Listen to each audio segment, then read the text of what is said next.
ETF index mutual funds నేర్చుకుని stock మార్కెట్లో రాణించాలనుకుంటున్నారా? వెంటనే ఈ నెంబర్కి కాల్ చేయండి. నమస్కారం. కార్తీక పురాణం 28వ రోజు పారాయణలోకి వచ్చాం. ముందు రోజు కేదారేశ్వర వ్రతము చేసుకుంటే ఎంత మంచిది, దానివల్ల ఎలాంటి ప్రయోజనం లభిస్తుంది, అసలు కేదారేశ్వర వ్రతం ఎలా ప్రారంభమైంది అనేది చెప్పుకున్నాం. ఇవేల్టి పారాయణలో కేదారేశ్వర వ్రతం మహత్యంని తెలియజేసేటువంటి ఒక ప్రత్యేకమైన కథను చెప్తున్నారు. వశిష్ఠ మహర్షి చెప్తున్నారు జనకరాజర్షికి, మహారాజా, ఈ కార్తీక వ్రతాన్ని, కేదారేశ్వర వ్రతాన్ని ఆచరించి సంపన్నమైన ఒక కుటుంబ కథను చెప్తాను వినమంటున్నారు. పూర్వకాలంలో వారణాసిలో ఒక నిరుపేద వర్తకుడు ఉండేవాడు. అతడికి 2 కుమార్తెలు, ఒక కుమారుడు చిన్నవాడు. పెద్ద కుమార్తె భాగీరథి, చిన్న కుమార్తె భాగ్యవతి. కుమారుడి పేరు భగీరథుడు. ఆ వైశ్య దంపతులు తమ సంతానంతో పొద్దు గడపటమే దుర్భరంగా బతుకుతూ ఉండేవాళ్ళు. అంటే చాలా కష్టంగా ఉండేది. డబ్బులు లేవు, సంపాదన లేదు, వ్యాపారం లేదనమాట. అయితే ఏం చేసేవాళ్ళు, ఆడపిల్లలిద్దరూ అడవిలోకి వెళ్ళి కట్టెలు చితుకులు ఏరుకొని వచ్చి వాటిని గ్రామంలో అమ్మి ధనం తీసుకొచ్చేవారు. ఆ కుటుంబం ఆ ధనంతో జీవితం సాగిస్తూ ఉండేది. భాగీరథి భాగ్యవతులు ఇద్దరు కట్టెలు ఏరుకోవడానికి అడవికి వెళ్ళి వస్తూ ఉంటే, అంటే కట్టెలు అని పెద్దవ పేరు చెప్పకూడదు, పుల్లలు ఏరుకోవటం అంటారు. కట్టెలు అంటే కొట్టి పేళ్ళేసి తీసుకునేవాళ్ళు. మగవాళ్ళు చేయగలిగే పని, ఆడపిల్లలు వాటిని చేయలేకపోతారు కదా, అంత బలంగా ఉండరు ఆడపిల్లలు. వీళ్ళు ఏం చేసేవాళ్ళు, చెట్ల కింద రాలి పడిన రెమ్మలు కొమ్మలు అవన్నీ ఎండిపోయి ఉంటాయి కదా, ఎండు పుల్లలు ఏరుకొచ్చేవాళ్ళు. చితుకులు అంటారు, చిన్న చిన్నవి, వాటిని ఏరుకొచ్చుకునేవాళ్ళు అనమాట. ఒకరోజు ఈ పుల్లలు ఏరుకోవటానికి అడవికి వెళ్ళి వస్తూ దారిలో ఒక మర్రి చెట్టు నీడలో జరుగుతున్నటువంటి కేదారేశ్వర వ్రతాన్ని చూశారట. వ్రత విధానాన్ని అడిగి తెలుసుకున్నారు. భక్తే ప్రధానమని చెప్పగా విన్నారు. అక్కడే ఓ చెట్టు కింద కూర్చుని తాము కూడా పూజ చేసుకుని ఇంటికి తిరిగి వచ్చారట. ఆ రోజున వాడి దగ్గర ఉన్న పుల్లలకి డబ్బులు ఎక్కువగా వచ్చినాయి. అదంతా కూడా కేదారేశ్వరుని వ్రతమహత్యమేనని, ఆయన యొక్క కటాక్షమేనని గ్రహించారు.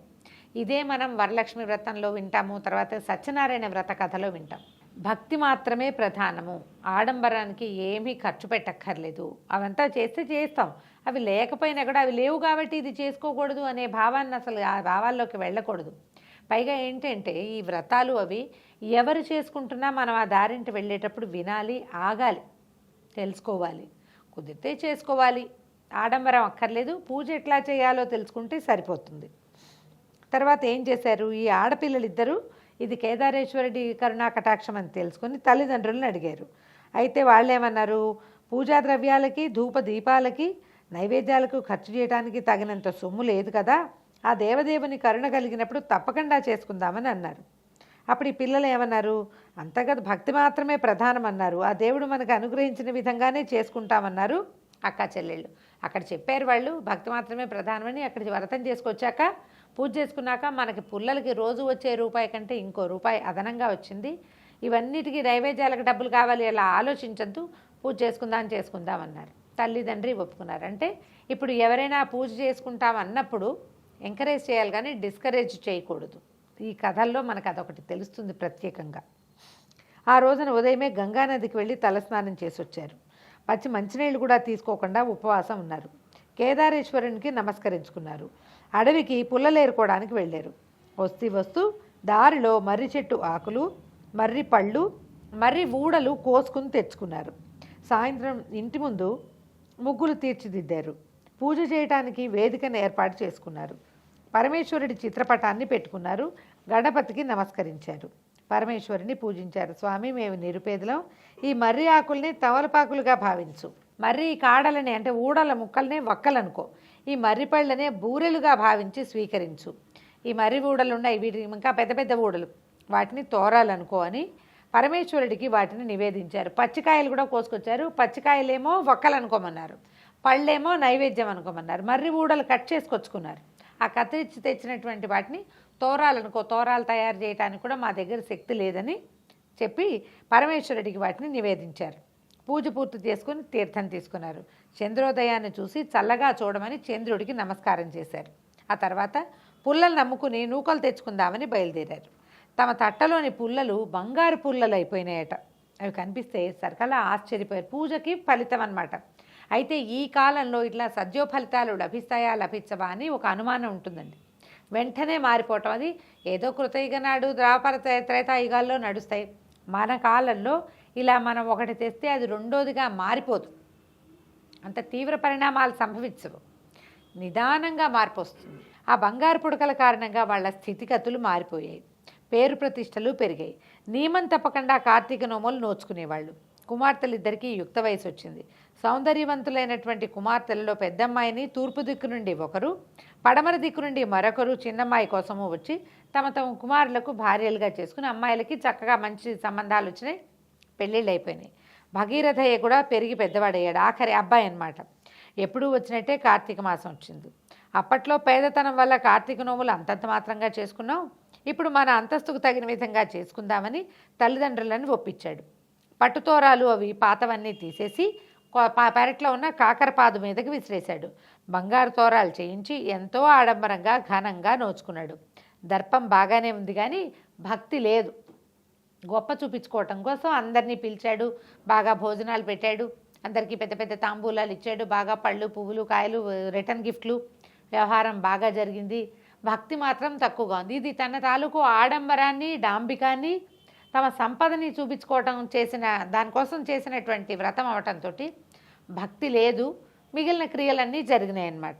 అయితే ఈ భక్తి లేకపోవడం వల్ల కేదారేశ్వరుని అనుగ్రహం తప్పింది. సిరి సంపదలు తరిగిపోయాయి. పేదరికంతో మళ్ళీ వాళ్ళ బతుకు దుర్భరమైపోయింది. తిండి గడవటం కూడా కష్టమైపోయింది. పెరట్లోని కాకరపాదు విరగ్గాసింది, విపరీతంగా కాసిందట.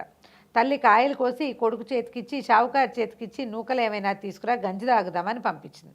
అయితే వాటిని తీసుకెళ్ళినటువంటి భగీరథ శ్రేష్ఠి ఈ అంగడికి వెళ్ళి అయ్యా ఈ కాకరకాయలు తీసుకుని 2 నూకలు ఇప్పించండి అని పరిపరి విధాలుగా బతిమలాడినా కూడా ఈ చేదుకాయలు దేనికని కసురుకుని కొన్ని నూకలు ఇచ్చి పంపించాడు.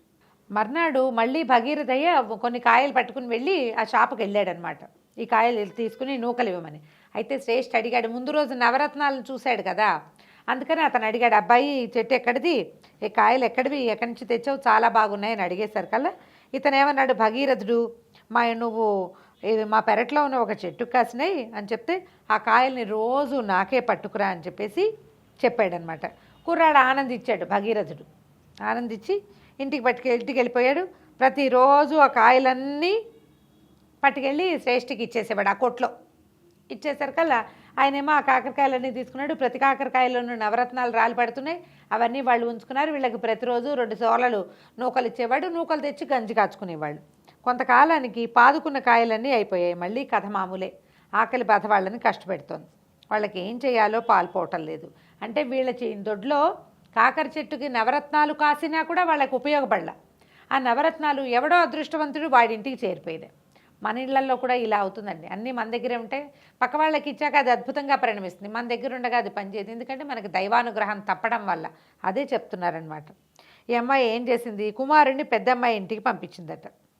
మన పరిస్థితులు ఇట్లా ఉన్నాయి చెప్పు అని చెప్పేసరికల్లా సరే ఏమైంది, సాయం తీసుకురమ్మని పంపిస్తే భగీరథుడు కాలినడకతో బయలుదేరాడు. పెద్దక్కింటికి చేరుకున్నాడు.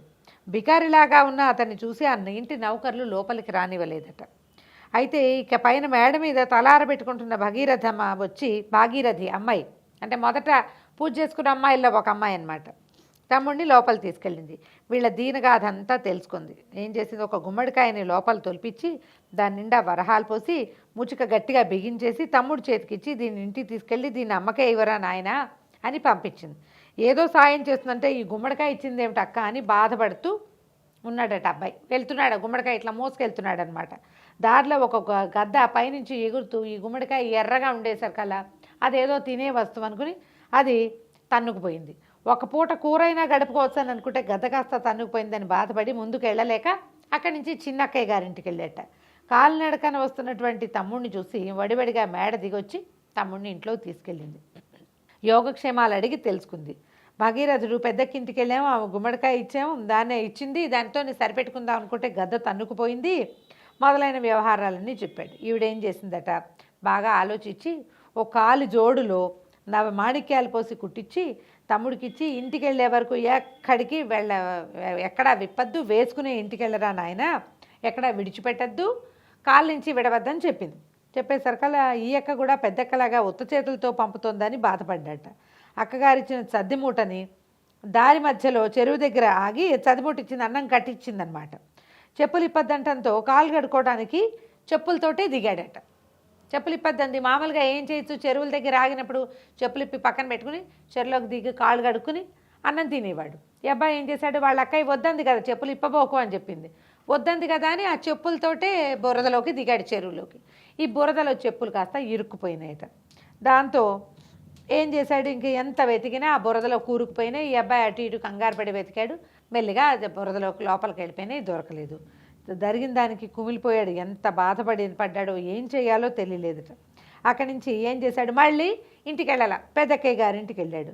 ఏరా మా తమ్ముడు, నేను ఇచ్చిన గుమ్మడికాయ అమ్మకి ఇచ్చావా అంటే, ఓ ఇచ్చాను అమ్మ, చాలా బాగా వండింది, కూర ఎంత బాగా కుదిరిందో, పులుసు మరీ బాగుందన్నట్టు అనేసరికల్లా ఆవిడ తెల్లపోయి వాళ్ళ అక్కయ్య, ఒరే ఏమిట్రా బుకాయించకు, నిజం చెప్పు, నువ్వు ఆ కాయ అమ్మకి ఇచ్చావా అంటే వాడు ఏడ్చి మొత్తుకుని ఏం చెప్పాడు, గద్దెత్తుకుపోయింది అని చెప్పాడు. చెప్పేసరికల్లా అయ్యో వీళ్ళకి ఈ దుస్థితి వచ్చిందే, ఇలా వచ్చింది, వజ్రాలు వైఢూర్యాలు పోసి గుమ్మడికాయలు పోసి ఇచ్చినా కూడా వీళ్ళ పరిస్థితి ఇలాగే ఉంది.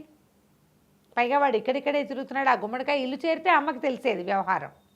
సరే ఏమిటి, ఎంత బాధపడుతూ ఉండిపోయారు అక్క చెల్లి ఇద్దరు. కార్తీక మాసం వచ్చింది. ఆవిడ ఏం చేసింది, కార్తీక నోము సన్నాహం చేసుకుంటూ తమ్ముడిని అడిగిందట, కార్తీక నోములు ప్రతి ఏటా చేస్తున్నారా అంటే, ఆ స్వామివారి తోము చాలా గొప్పగా బంగారు తోరాలతో, వెండి తమలపాకులతో, ముత్యాల సున్నంతో చాలా వైభవంగా చేశామక్క అని చెప్పాడు. ఇది ఒక సంవత్సరంలో జరిగింది. ఈ కార్తీకంలో వీళ్ళు వ్రతం చేసుకున్నారు. మరుసటి కార్తీకానికి బికార్లు అయిపోయారు. అయితే ఇంత బాగా వ్రతం చేస్తే ఏం జరిగిందిరా తర్వాత అని అడిగితే తమ్ముడు ఏం చెప్పాడంటే, ఇలా ఇలా జరిగింది, మొత్తం ఆస్తంతా పోయింది, వ్యాపారంలో వేసిన ఓడలన్నీ పోయినాయి, ఇంటి ఇల్లు వాకిలి పోయినాయి, అప్పు వచ్చింది, ఇల్లు జప్తుకొచ్చింది, మేము గుడిసెలో ఉంటున్నాము, మా పరిస్థితి ఇలా అయింది, కిందటి సంవత్సరం కేదార్ను ఘనంగా చేసిన తర్వాతే మాకు ఈ పరిస్థితి వచ్చింది అనగానే అప్పుడు అమ్మాయికి ఏమనిపించిందంటే, కేదారేశ్వరుడి దయ తప్పటం వల్లే ఇది జరిగిందని భావించి తమ్ముడు చేత కార్తీక పూజలు చేయించి తమ్ముడికి కొంత డబ్బు ఇప్పించిందట. తమ్ముడు ఆడంబరాలకు పోయి స్వామి కరుణకి దూరమయ్యారు. కుటుంబ సాంప్రదాయానుసారం వ్రతం చేయాలి, అమ్మకి చెప్పి నోములు చేయమని హెచ్చరించింది. ఆమె చెప్పిన మాటల ప్రకారం తల్లిదండ్రులు కార్తీక నోము గురించి ఆలోచించుకుని తాము ఇదివరకు ఎలా చేసుకునేవారో అదే విధంగా మళ్ళీ కార్తీక వ్రతాన్ని చేశారు. ఆ కరుణామయుని దయ వల్ల పూర్వపు సంపదలు లభించాయి, జీవితం ప్రశాంతంగా గడిచింది. అంటే తొలి కాలంలో ఇళ్లల్లో ఏ విధానం ఉంటుందో వ్రతాలు అదే విధానంలో చేయాలి. తోరాలు అవి మార్చకూడదు. అంటే వీళ్ళు మొదటి రోజుల్లో మర్రి పళ్ళు పెట్టారు కాబట్టి ఇప్పుడు కూడా అవే పెట్టాలా అంటే కాదు, కలిగిన పళ్ళు పువ్వులు పెట్టచ్చు. తొలి రోజున మర్రి ఊడల్నే తోరాలుగా చేసుకున్నారు, అవే చేయక్కర్లా, ఏదో సామాన్యమైనవి పట్టు చేయొచ్చు. ఈ తోరాలు వాటిని పారేయకూడదు, నియమభంగం చేయకూడదు. గృహ సాంప్రదాయం ఎలా ఉందో అలాగే చేయాలని చెప్తారు. నోములన్నీ కూడా అంతే. ఎవరైనా చేసే నోముల్ని కాపీ చేయకూడదు, అది కూడా చెప్తారు. ఒకవేళ ఇప్పుడు ఈ నోములు విన్నాం మనకి కార్తీక నోము కేదారేశ్వర వ్రతం చేసుకోవాలనిపించింది, మన ఇంట్లో లేదు, ఉండవు, అందరి ఇళ్లలో ఉండవు కదా. ఉండనప్పుడు ఏం చేయాలంటే పురోహితుడి సలహా తీసుకోవచ్చు, ఇంటర్నెట్ సలహా తీసుకోకూడదు. ఇది క్లియర్గా చెప్తున్నాను చూడండి. ఎవరో కాదు, ఆ పురోహితుడు మన సమీపంలో ఉండాలి. ఇలాంటప్పుడు మనం ఏం చేయాలి, ఇలా ఉంది ఏం చేయాలని సలహా అడగడానికి వీలయ్యేటువంటి అవకాశం తీసుకుని ఓ అయ్యగారినో, ఓ పూజారినో, ఓ గురువుగారినో వారినే మన అమ్మా నాన్నలుగా భావించి అడిగి వాళ్ళు ఏది చెప్తే ఇంకా ఆ ప్రకారం దాన్ని అట్లా కంటిన్యూ చేసుకుంటూ రావాలి. కొంతకాలం మనం చేస్తుంటే పిల్లలు కూడా అదే పంథ అలవాటు అవుతుంది. కొత్త కొత్త పంథాలని ఎప్పుడూ కాపీ చేయకూడదు. వ్రతంలో ఈ వ్రత కథలో అది క్లియర్గా చెప్తారు. తొలికాలం నుంచి వచ్చిన పద్ధతులనే ఎప్పుడూ ఆచరించాలని. భగవంతుని పూజలో భక్తికే ప్రాధాన్యం కానీ ఆడంబరాలకు కాదు. వైభవాల మోజులో భగవదారాధనలో భక్తిని కోల్పోకూడదని ఈ వ్రత కథ మనకి తెలియజేస్తోంది. కేదారేశ్వర వ్రత కథ విన్నా చెప్పినా కూడా విశేషమైన ఫలితం లభిస్తుందట. అఖండమైనటువంటి పుణ్యబలం పెరుగుతుందంటారు. నేను చెప్పాను, మీరు విన్నారు. దీంతో 28వ రోజు పారాయణ పూర్తయింది. రేపు ఉదయం 29వ రోజు పారాయణలో కలుసుకుందాం. నమస్కారం.